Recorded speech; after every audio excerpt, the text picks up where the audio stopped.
Hello दोस्तों, Tim cook Apple company के CEO हैं और वह एप्पल कंपनी के लिए हर दिन 15 से 16 घंटा काम करते हैं और 2020 में एप्पल कंपनी से उन्हें 2000 करोड़ की टोटल इनकम हुई थी।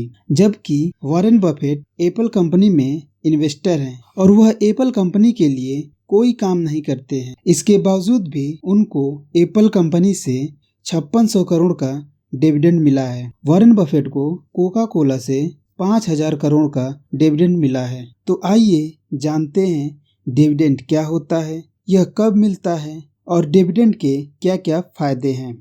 डिविडेंड क्या होता है? डिविडेंड को हम हिंदी में लाभांश कहते हैं। लाभांश यानी लाभ का अंश। जब किसी कंपनी को प्रॉफिट होता है तो वह अपने प्रॉफिट का कुछ हिस्सा अपने शेयर होल्डर्स में बांट देती है। इसे ही हम डिविडेंड कहते हैं। मान लीजिए कोई कंपनी ए है और उस कंपनी को 100 करोड़ का प्रॉफिट हुआ है और वह कंपनी अपने प्रॉफिट को अपने शेयर होल्डर्स में बांटना चाहती है और कंपनी यह अनाउंस करती है कि वह 5 रुपए पर शेयर के हिसाब से डिविडेंड पे करेगी। और मान लीजिए आपने उस कंपनी के 1000 शेयर्स ले रखे हैं तो आपको 5 रुपए पर शेयर्स के हिसाब से 5000 रुपए का डिविडेंड मिलेगा। कौन सी कंपनी डिविडेंड पे करती है? हमेशा वही कंपनी डिविडेंड पे करती है जो प्रॉफिट में होती है, या जो कंपनी पुरानी और मैच्योर हो जाती है वह डिविडेंड पे करती है। लॉस में रहने वाली कंपनी कभी भी डिविडेंड नहीं पे करती हैं। नई कंपनियां भी डिविडेंड नहीं पे करती हैं क्योंकि नई कंपनियां प्रॉफिट का यूज करके कंपनी को एक्सपेंड करती हैं। अगर कंपनी ऐसा करती है तो इसमें भी इन्वेस्टर्स का ही फायदा होता है, क्योंकि अगर कंपनी प्रॉफिट का यूज करके अपने बिजनेस को एक्सपेंड करती है तो इसमें इन्वेस्टर्स को दो तरह से फायदा हो सकता है। पहला, अगर आपने उस कंपनी का शेयर खरीद रखा है तो उस शेयर्स की प्राइस बढ़ेगी। और दूसरा फायदा यह होता है कि अगर कंपनी फ्यूचर में डिविडेंड पे करती है तो डिविडेंड भी आज की तुलना में ज्यादा होगा, क्योंकि फ्यूचर में कंपनी का प्रॉफिट भी आज से कहीं ज्यादा होगा।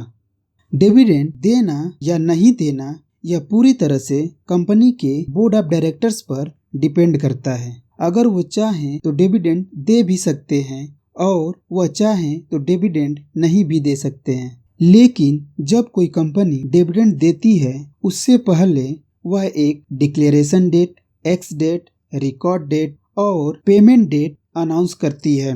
डिक्लेरेशन डेट क्या होती है?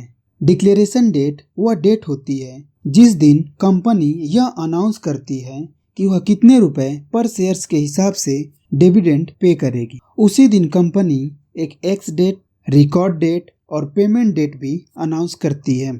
एक्स डेट क्या होती है? एक्स डेट वह डेट होती है जिससे पहले या उस डेट तक अगर आप कंपनी के शेयर्स बाय कर लेते हैं तो आप डिविडेंड के लिए एलिजिबल होते हैं, और अगर आप एक्स डेट के बाद शेयर्स खरीदते हैं तो आपको डिविडेंड नहीं मिलेगा। रिकॉर्ड डेट क्या होता है?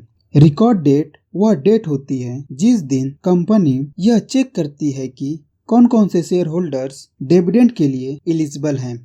पेमेंट डेट क्या होती है?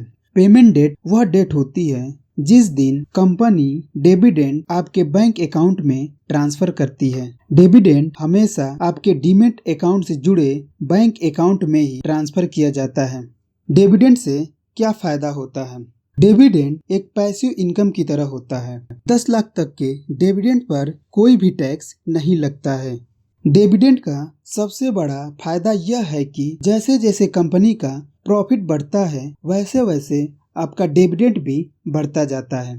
कंपनी डिविडेंड देकर यह बताना चाहती है कि इस कंपनी में रिस्क कम है और वह ज्यादा से ज्यादा लोगों को इन्वेस्ट करने के लिए इनकरेज करती है। जो कंपनी डिविडेंड पे करती है उसमें इन्वेस्ट करने में रिस्क कम होता है, क्योंकि ऐसी कंपनियों पर डेट कम होता है और कंपनियां लगातार ग्रो करती रहती हैं।